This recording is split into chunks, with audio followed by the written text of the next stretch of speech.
João Pessoa, com suas águas claras e quentinhas, faz um verdadeiro convite aos apaixonados pelo mergulho. É isso, lá no fundo do mar, aqui na costa pessoense, se escondem 3 embarcações naufragadas. O que pouca gente sabe é que debaixo d'água tem uma diversidade enorme de vida marinha que você pode conhecer. No Histórias da Cidade de hoje, a gente conta o que aconteceu com essas 3 embarcações, o Alice, o Alvarenga e o Queimada. E você mergulha com a gente a partir de agora. Vem!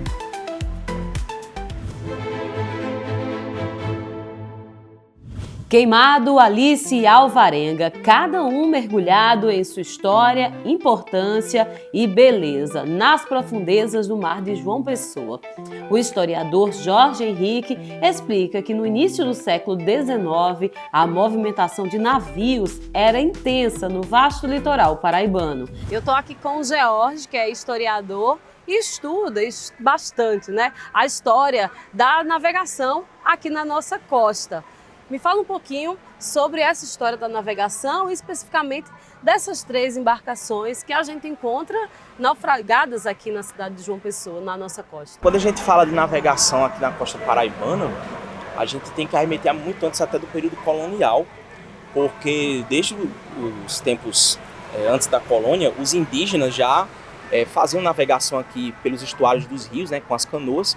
Mas depois, com o período colonial, é que esse processo, né, ele aumenta de forma gradativa com a colonização portuguesa, né? Mas só mesmo a partir do século XVIII e XIX é que a navegação vai ganhar uma grande importância aqui na costa paraibana. Primeiro, porque a colônia produzia açúcar, couro e algodão. E esses produtos eles precisavam ser exportados pelo Porto da Paraíba. Então, o comércio começou a aumentar bastante nesse período entre o XVIII e o XIX, primeiramente com o algodão e os couros, né, e o açúcar, e posteriormente com outros produtos. E esse comércio inicialmente ele era feito exclusivamente com a metrópole portuguesa, mas a partir do século XIX, com a abertura dos portos em 1808, esse comércio passa a ser feito com outros países, principalmente com a Europa e notadamente com a Inglaterra. O Queimado era originalmente chamado de Erie. Vapor americano de 2.000 toneladas naufragou em 2 de janeiro de 1873 após um incêndio a bordo. Localizado aproximadamente a 17 metros de profundidade e a 5 milhas da Ponta do Bessa, já próximo à Praia dos Seixas. Seus destroços se estendem cerca de 100 metros de comprimento. A visibilidade da água pode chegar a 30 metros no verão, o que faz um dos locais mais visitados. Já o Alice foi construído em 1866. Naufragou pouco tempo depois, em 1911. Situado a 3,5 milhas da Ponta do Bessa, ele encontra-se de 12 metros, com a proa a apenas 7,5 metros da superfície. Apesar de pouco se saber sobre as circunstâncias de seu naufrágio, o Alice oferece uma fascinante aventura subaquática. Aqui no litoral paraibano, pelo menos oficialmente, são registrados em torno de 70 a quase 100 naufrágios, e podem haver muitos mais se a gente for pesquisar na documentação. Mas esses são mais famosos porque eles são visitados constantemente por mergulhadores, né? São santuários de vida marinha protegidos. O Alice ele já naufragou em 1899, próximo de Cabedelo. Ele ia sair do porto carregado e acabou, pela aventura do mar, naufragando, né? Também é um santuário, um berçário de vida marinha, muito importante.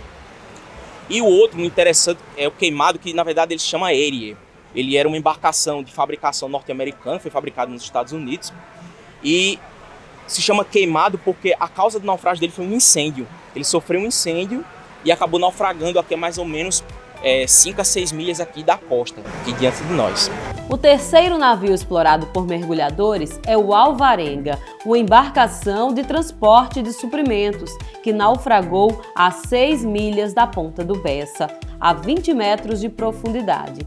Com 20 metros de comprimento, o Alvarenga permanece praticamente intacto. É conhecido por atrair tubarões tipo cação-lixa, além de grandes arraias e cardumes de peixes. Uma experiência emocionante para todos os mergulhadores. E no caso, por exemplo, da Alvarenga, ela naufragou ali próximo da Ponta do Bessa, né? Era uma embarcação que era rebocada por outra embarcação para levar produtos. Ela naufragou no início do século XX. Não se sabe muito a respeito dessa embarcação, mas sabe-se mais ou menos aproximada a data do naufrágio dela foi no início do século XX. A prática do mergulho na região é oferecida durante o verão, quando as águas estão mais quentes e cristalinas por aqui, o que proporciona uma excelente visibilidade.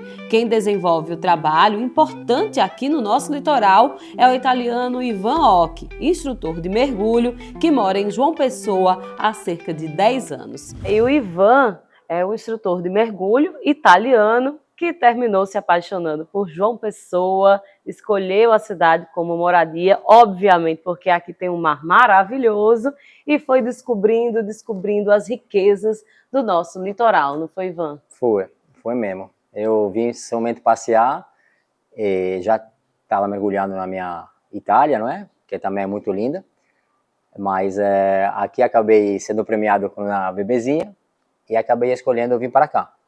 É o que eu sempre falo, a nossa forma de fazer mergulho aqui é uma área tão bonita e é a forma de eu retornar aos pessoenses, não é? A boa forma que eles me acolheram.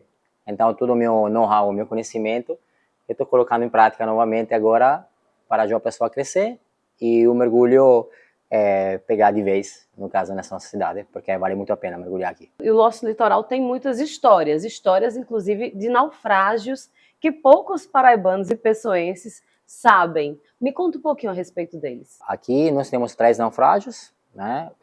Na realidade são 4, incluindo o Vapor Bahia, que ele é mais afastado. O Vapor Bahia é o nome dessa embarcação, que fica perto de Pitimbu. E aqui em João Pessoa temos 3, entre João Pessoa e Cabedelo, vou dizer. Tanto que tem até uma área de proteção ambiental, que chama-se Área de Proteção Ambiental Queimado, justamente devido ao nome do naufrágio, não quero dizer o mais importante, mas aquele mais conhecido, que chama-se Queimado, ou Eire. Ele era uma embarcação que afundou por causa de um incêndio, né? Pegou fogo, é por isso que foi chamado Queimado. Aí, além dele, temos o Alice, que é o mais próximo da costa, e o Alvarenga, que é justamente chamado assim, porque em português Alvarenga ele andava sem motor, era como se tivesse um reboque, não é? De outro barco, acabou afundando por várias motivações e está lá. Então, entre, vamos dizer, 4 e 10 quilômetros da costa, não é? Saindo mais ou menos como linha de ideia de litoral do Bessa para frente, a gente tem esses 3 naufrágios históricos que acabaram sendo um pesqueiro natural, pesqueiro artificial, mas acabou sendo, com o tempo, uma forma de muita naturalidade lá. E o que a gente encontra nesses mergulhos? A vida marinha é muito rica. Na realidade, essa brincadeira de falar que eu quero mergulhar nos Caribe para ver, não é, a macrofauna ou microfauna, não é preciso. João Pessoa já se garante muito. Lá temos quase certeza de encontrar um tubarão-lixa, ou seja, em inglês se diz shark dive, né, que é uma coisa muito legal de se fazer. Tem tartarugas, muitas tartarugas, temos moreias, langostas, cardumes de peixes, assim, dentão, ciobas, assim, peixes tem muitos mesmos, entendeu? Você tem momentos que você acaba nem vendo a tua dupla, o teu próprio mergulhador parceiro, porque tem uma parede de peixe na tua frente. Então é muito interessante. Então quer dizer que João Pessoa hoje ela, digamos, compete de igual com grandes destinos do mergulho, seja no Brasil ou fora dele. Eu acredito que sim, acredito que em João Pessoa dá para fazer tranquilamente uma boa prática de mergulho. Pode ser, assim, é pouco conhecido ainda, então não é um destino que diz eu vou mergulhar em João Pessoa, porque além dos naufrágios, que são mais para pessoas que já têm experiência, ou dá para fazer a primeira experiência, mas são mais profundos, né? A profundidade deles, que a gente não falou ainda, eles são entre 11 metros e 20 metros. Então, são profundidades também que, para quem é credenciado, para quem sabe mergulhar, ideal para fazer um mergulho recreativo tranquilo. Mas, além deles, tem também as piscinas naturais, sim, que dá para fazer um mergulho, a gente chama de Discovery Scuba Dive, ou batismo de mergulho, em português, que para quem nunca fez, que não sabe nadar, que quer experimentar pela primeira vez, aí são ideais. A gente tem várias opções aqui. todo mundo sabe que tem várias piscinas naturais, né? Temos Seixas, Picãozinho, até a piscina da Penha. Então, todos esses locais aí apresentam abrigo para animais pequenos, né? E corais. Então, a nossa ideia é justamente preservar esse ambiente para o mergulho crescer mais ainda. O mergulho, assim, de ecoturismo, um mergulho sustentável, e não o mergulho, assim, não o turismo predatório.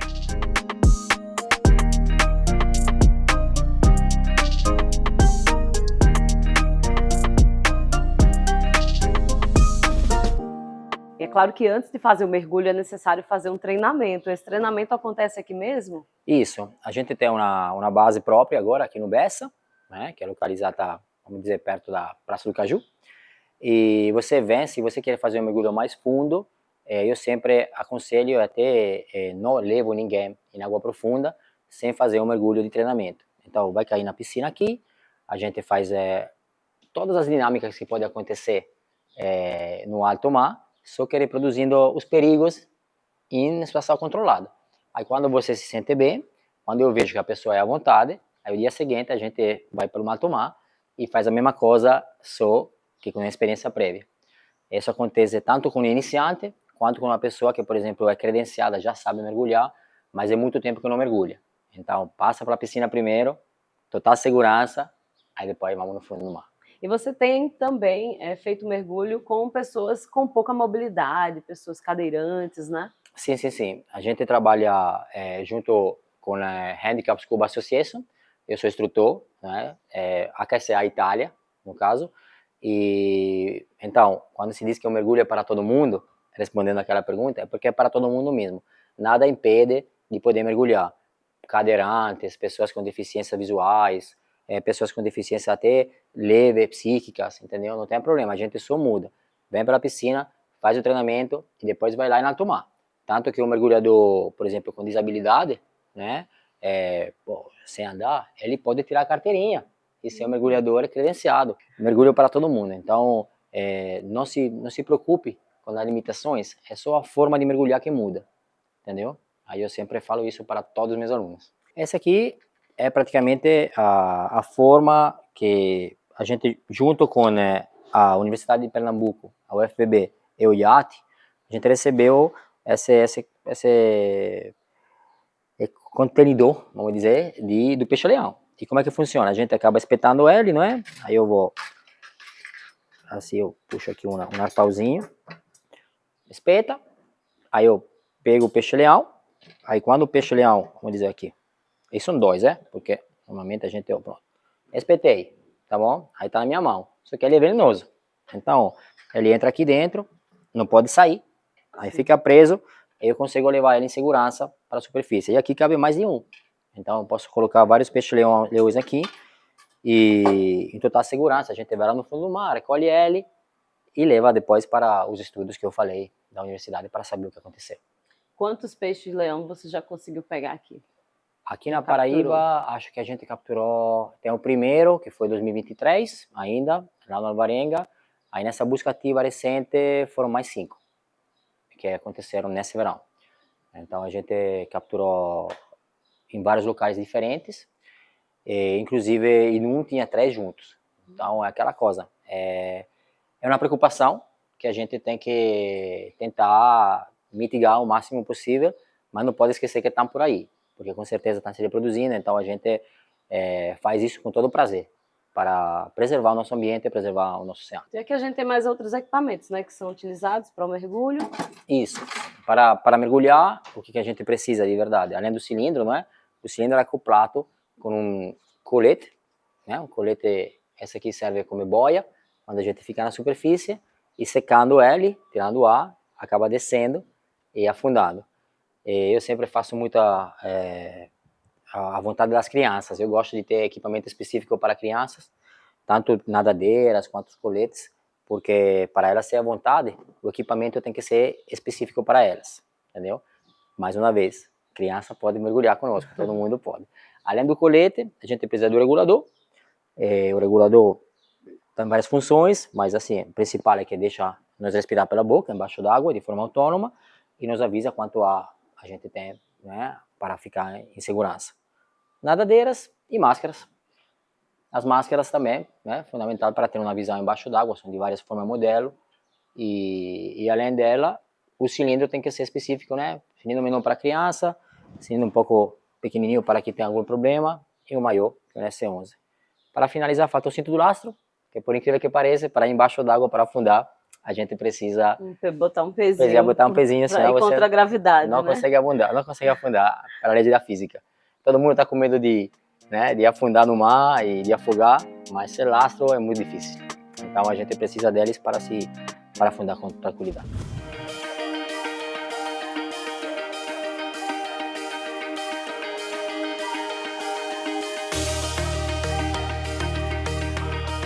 Além dos naufrágios, a biodiversidade marinha fala por si só. É muito rica, com corais, peixes variados e outras espécies que encantam os mergulhadores. Para aqueles interessados em explorar essas maravilhas subaquáticas, há diversas operadoras de mergulho na cidade que oferecem cursos e saídas guiadas, garantindo mais segurança e profissionalismo. É assim que trabalha Ivan Ock. Estamos na Praia dos Seixas, ponto de partida para o nosso mergulho. E aqui também está o ponto de apoio de um projeto importante de recuperação de corais, um trabalho que tem o objetivo de resguardar nossa fauna e flora marinhas. E aqui dentro, antes da gente fazer o mergulho, a gente tem um espaço onde uma verdadeira aula sobre educação ambiental, sobre vida marinha, é dada principalmente para os estudantes que vêm por aqui. Um pouquinho de cada coisa que a gente encontra lá dentro do mar é disposto aqui, e aqui os alunos da rede municipal, rede estadual e até da particular e privada, né, são instruídos sobre orientações do que fazer quando forem à praia, não é isso, Ivan? Como é que acontece isso? Exatamente. A gente está tentando implantar cultura oceânica nas escolas, que começou como forma voluntária e depois aderiram várias escolas ao projeto. A gente faz de forma voluntária nas escolas municipais, né? Tem uma parceria, e é bem legal. Quando eles vêm, eles acabam sendo empolgados da visão do mergulho como ferramenta de educação ambiental. Então, através do mergulho, chama a atenção deles e a gente abre a visão da consciência ecológica, de como agir no mar. Claro que a gente não pretende ensinar tudo, mas assim, mostrando, por exemplo, um pedaço dos corais, entendeu? Aí pega aí um pedacinho, aí mostra, toca na mão, pinta, entendeu? Assim, pinta os coralzinhos, aí vê algumas formas biológicas do que acontece embaixo d'água, que justamente é uma simbiose das algas que dá a cor aos corais. Aí, através dessa dinâmica, eu consigo entrar, vamos dizer, na consciência deles e evitar, por exemplo, que eles levem conchinha para casa, sim, que eles joguem o picolé, a sacolinha do picolé na água. Então, através disso, os nossos alunos serão agentes reprodutores das mudanças que a gente quer que aconteça, né, na nossa cidade. E lá fora a gente vai conhecer o projeto de recuperação de corais, né? Isso. Tem um projeto junto com Karina, que daqui a pouco eu vou introduzir, de restauração ecológica dos corais. Através disso a gente consegue recuperar os corais que estão em condições difíceis, né, como se tivesse uma recuperação mesmo, tratar eles num viveiro, que está por aqui, que depois a gente vai mostrar. Nesse viveiro eles se recuperam, quando são aptos para ser plantado novamente no mar, a gente planta um pedacinho de coral, que vai ser sem competidores, ou seja, tem mais possibilidade de ele ter uma vida saudável e tentar restaurar. Vamos lá ver, bora.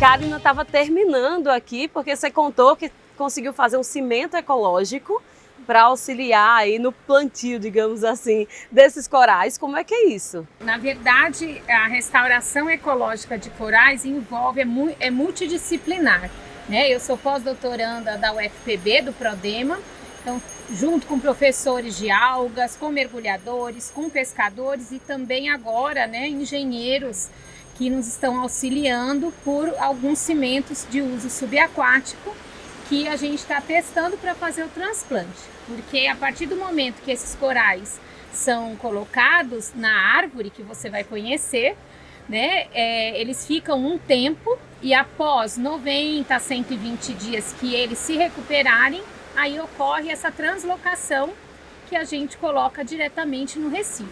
E a gente observa essa degradação dos corais com que frequência aqui? Tem aumentado? Me conta um pouquinho como é que está essa situação aqui. Então, um agravante, nós temos 2 estressores, tanto a nível local, né, seja da sobrepesca, porque tem peixes que são herbívoros e que se há uma descompensação nisso, muitas vezes aflorece as algas e aí não tem espaço para os corais se desenvolverem. E além disso a gente tem poluição, tem o turismo desordenado. Então nesse momento, até mesmo aqui que a APA Naufrágio Queimado está tendo um ordenamento pelo órgão gestor, que nós somos também parceiros com outras instituições para tentar, de forma responsável, ter um turismo de qualidade. E, infelizmente, nós temos essa mudança climática, que é o aumento da temperatura, que nós tivemos um pico em 2020, onde vários fragmentos foram encontrados soltos. Nós estávamos numa pandemia e ainda não tinha turismo, que estava proibido, mas estavam vários corais e hidroides calcários, que são as miléporas, que os pescadores e todo mundo conhece pela sua beleza, que é ramificado, laranja, a tapitanga pelos pescadores e pelos indígenas, que acabaram todas no assoalho marinho. Então foi aí que surgiu esse projeto de restauração ecológica de corais. Entretanto, 2024, de janeiro a maio, abril, né, e fim de abril, foi detectado a nível global, mais de 136 países tiveram esse branqueamento de corais, aonde quase 60% dos corais ainda estão em recuperação. E aí vocês trabalham aqui, junto com o Ivan, inclusive, que é o mergulhador que auxilia, né, nesse transporte. Esses corais aqui já foram restaurados, é isso? Eles foram capturados, né, que nós temos aí a data, o dia que a gente faz essa busca ativa, são trazidos para cá para a gente avaliar, poder fazer a fotogrametria, para a gente poder ter dados dos nossos corais, porque se a senhora for ver, olha, esse aqui, ó, é um coral endêmico do Brasil, é a Siderastreia, que ela é conhecida como estrelinha e só existe na nossa costa do Atlântico Sul. Então é preciso a gente entender como se dá o crescimento e também como é que eles se regeneram. Verdadeiros tesouros, então, da nossa costa, né? Sim. E aí como é que acontece? Daqui vocês levam na embarcação? Nós temos dias específicos, alguns dias nós levamos com o intuito de educação ambiental para as pessoas conhecerem, porque também se as pessoas não entenderem o que é, vai ser muito difícil propagar e sensibilizar a todos. Então esses dias são específicos para conhecimento e sensibilização.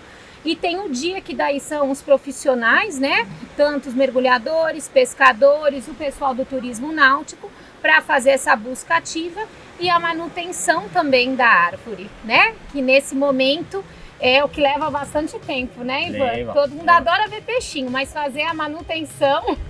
Mas a gente está pronta por isso. E a gente vai para justamente, né, dar andamento ao nosso projeto e acho que está no caminho certo. Depois de todas essas explicações, é hora de ir para o mar, mergulhar e ver de perto como funciona a restauração dos corais. Fazer um mergulho com o cilindro no Mar de João Pessoa é uma experiência mágica e inesquecível. Muito equipamento para descer, vamos lá!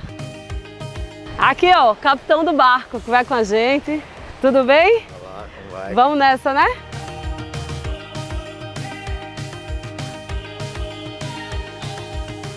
E eu tô acompanhando só não, viu? Tô participando do processo de replantio e também de recuperação dos corais aqui dos Seixas, ó. Esses corais que estão aqui, ó, a gente vai levar lá pro fundo do mar, botar tudo lá, plantar lá. Bora!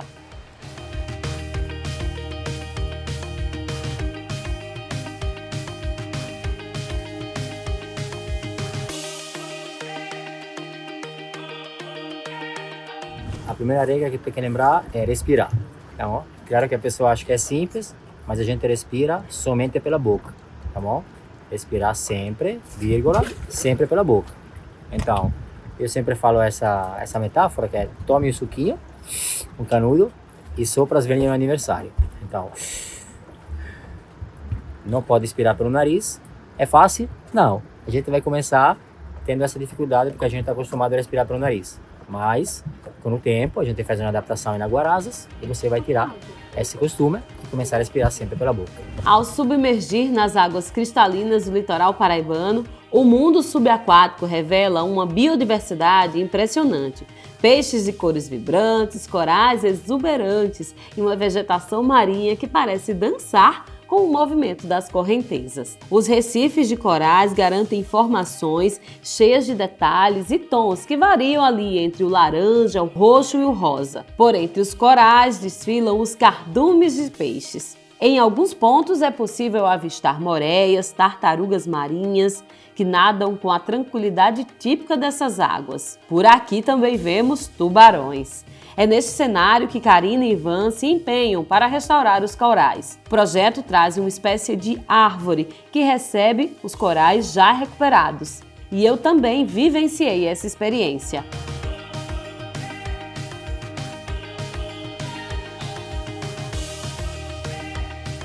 Esse trabalho é importante para recuperar nossa fauna marinha, recompor a vegetação e garantir essa paisagem para as próximas gerações. Acabamos aqui o nosso mergulho maravilhoso e conhecer a experiência também da árvore, da estrela, local de plantio, de florestamento, não sei, restauração dos corais.